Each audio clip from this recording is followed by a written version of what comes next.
Hi guys, welcome back to RS Tech. நம்ம client ஒருத்தவங்க என்னென்னா ஆஃபீஸ்லேயும் சரி வீட்லேயும் சரி லேப்டாப் யூஸ் பண்ணுறாங்க. ஆஃபீஸில் பார்த்தீங்கன்னா அவங்களுக்கு வந்து லேப்டாப் யூஸ் பண்ணால் வெரி கம்ஃபர்டபுள் வித் டேபிள். அவங்கள்ட்ட டேபிள் இருக்கிறதுனால லேப்டாப் வந்து ரொம்ப ஈஸியாக யூஸ் பண்ணுறதுக்கு நல்லாயிருக்கு. பட் வீட்டில் ஒரு டேபிள் வேணும். பட் அது வந்து ஸ்பேஸ் வந்து கன்வீனியண்ட்டாக இருக்கணும், ரொம்ப ஸ்பேஸ் எடுக்கக்கூடாது, ஸ்பேஸ் ஃப்ரீயாக இருக்கணும் அப்படிங்கிற மாதிரி ஒரு ரிக்வெஸ்ட் வச்சுருந்தாங்க. என்னென்ன சொல்கிறோம் பாருங்க. ஆக்சுவலாக என்னென்னு பார்த்தீங்கன்னா 6 o'clock வரை அவங்க ஆஃபீஸில் இருப்பாங்க. அதுக்கப்புறம் வந்து பார்த்திங்கன்னா வீட்டில் வந்து லேப்டாப் யூஸ் பண்ணணும். ஸோ அவங்க வீடை பார்த்திங்கன்னா ஒரு சின்ன ஸ்பேஸ் தான். ஹால் வந்து என்ன சைஸ் பார்த்திங்கன்னா ஒரு 10x8 அந்த மாதிரி சைஸ் தான்.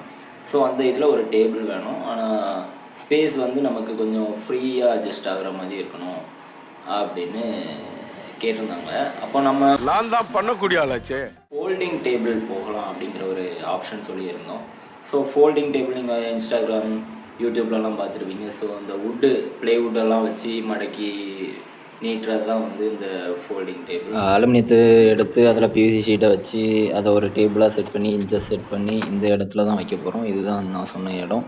ஸோ அதில் வந்து என்ன பண்ணுறோம் பார்த்திங்கன்னா இன்ச்சஸ் இருக்க இடத்துல ஸ்க்ரூ பண்ணி டேபிளை வந்து செட் பண்ணிகிட்ருக்கோம். ஸோ செட் பண்ணால் இது நமக்கு ஃபைனலாக முடிஞ்சிடும்.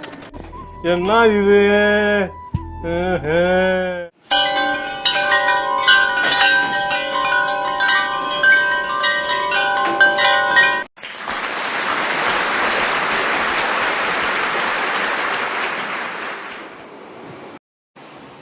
ஸோ கிளைண்ட்டு சொன்ன மாதிரியே இந்த ஃபோல்டிங் டேபிள் ரெடி பண்ணியாச்சு.